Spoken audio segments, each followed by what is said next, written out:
On va parler des enfants et comment les remettre dans le rythme à J-4 de la santé, de la rentrée avec vous, docteur Stéphane Clerget, pédopsychiatre. Oui.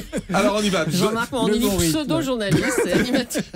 Doit-on modifier les horaires du coucher et des repas tout d'abord? Ah ça oui, le coucher en général pendant les vacances, en moyenne c'est 1h30 de plus. C'est-à-dire qu'un enfant qui se couche habituellement à 9h, eh bien pendant les vacances il va se coucher à 10h30. Donc là il va falloir effectivement le réhabituer à se coucher tôt, et donc il reste 4 jours, 1h30, ça fait à peu près 20 minutes par jour, c'est-à-dire qu'on va avancer l'heure du coucher de 20 minutes jusqu'à la rentrée.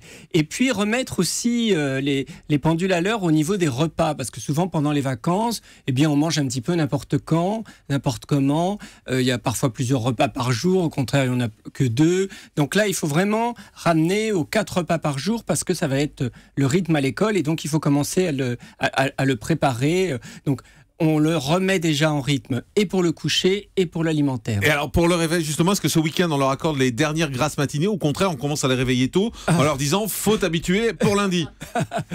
Eh bien, écoutez, moi, je conseille de ne pas faire trop de grasses matinées. Pourquoi? D'abord, parce que ça va prolonger un peu le temps des vacances, ça va faire des grandes journées si on se lève tôt, et c'est vrai qu'il vaut mieux faire des choses un peu actives le matin pour les habituer à être en forme quand ça sera l'école. Et donc, si le temps le permet ce week-end, je ne connais pas la météo, mais l'idée, ça peut être effectivement d'aller faire une balade, d'aller jouer au ballon, d'aller faire du vélo, ou sinon de faire des activités à la maison. Est-ce qu'on les remet au travail, ou on partage les derniers moments ensemble de plaisir, de fête, de vous parler de jouer justement, boulot ou fête? Oh, boulot, ça n'a pas tellement de sens 4 jours avant la rentrée. Je crois que c'est important de passer beaucoup de temps avec eux pour, j'allais dire, renforcer le noyau de sécurité affective, et pour eux et pour vous.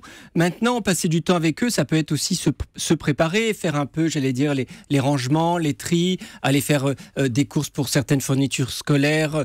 Il faut le faire avec eux, ça? Oui, il faut le faire avec eux, que ce soit un moment partagé, un moment un peu de détente, acheter des nouveaux vêtements, des nouveaux protège-cahiers. Ça, c'est des choses qu'on peut faire ensemble. Donc, oui, ça peut être centré sur la rentrée scolaire, mais passons un maximum de temps ensemble, parce qu'après, eh bien, on n'en aura plus vraiment. Et c'est la grande question qui nous arrive sans arrêt de la part des parents. On les laisse profiter de leur tablette, des jeux vidéo, de ces choses-là encore? Non, on l'a trop fait pendant les vacances, on ne se rend pas compte, mais vraiment pendant les vacances, les enfants passent trop de temps devant les écrans. Et les parents se disent « Oh, il n'y a pas école, on peut y aller ». Mais c'est dommage, parce que d'abord, ça porte préjudice à l'attention des enfants, à leur concentration. Et il y a quand même des activités de loisirs beaucoup plus intéressantes pour eux. Donc on commence vraiment à réduire le temps d'écran. Et qu'est-ce qu'on fait? On limite la durée? On dit t'as droit à 1 heure par jour, t'as droit à une demi-heure par jour? Voilà, exactement, en fonction de l'âge de l'enfant. C'est combien en moyenne en gros? Moi je conseille un maximum de 12 heures par semaine. C'est pas mal quand même, ça fait presque 2 heures par jour. 12 heures pour un enfant de 12 ans. Je conseille 1 heure par année d'âge par semaine. D'accord, à 1 an, 1 heure. Par semaine, oui, exactement. Comment on rassure notre enfant s'il est inquiet par la reprise? Alors oui, c'est vrai que les enfants peuvent être inquiets, soit parce que c'est les premières rentrées scolaires, soit parce que ça s'était pas très très bien passé les années précédentes. L'idée, si c'est sa première rentrée scolaire, eh bien, on l'accompagne sur le chemin de l'école. On ne tient qu'un discours positif sur l'école. On ne dit pas, par exemple, oh là là, ça va être sérieux maintenant, attention.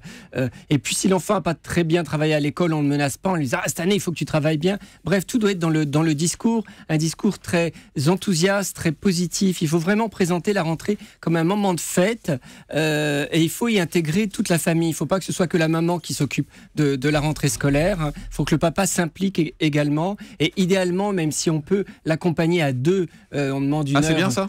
C'est formidable, surtout. Et comment on évite les larmes quand on le dépose devant l'école? Eh bien, on évite pas forcément les larmes, mais les larmes, ça traduit aussi un investissement. Ça veut dire qu'on sait que c'est un moment important, et donc c'est pas forcément mauvais signe, ces larmes. Ah bon? Non. Il faut laisser pleurer?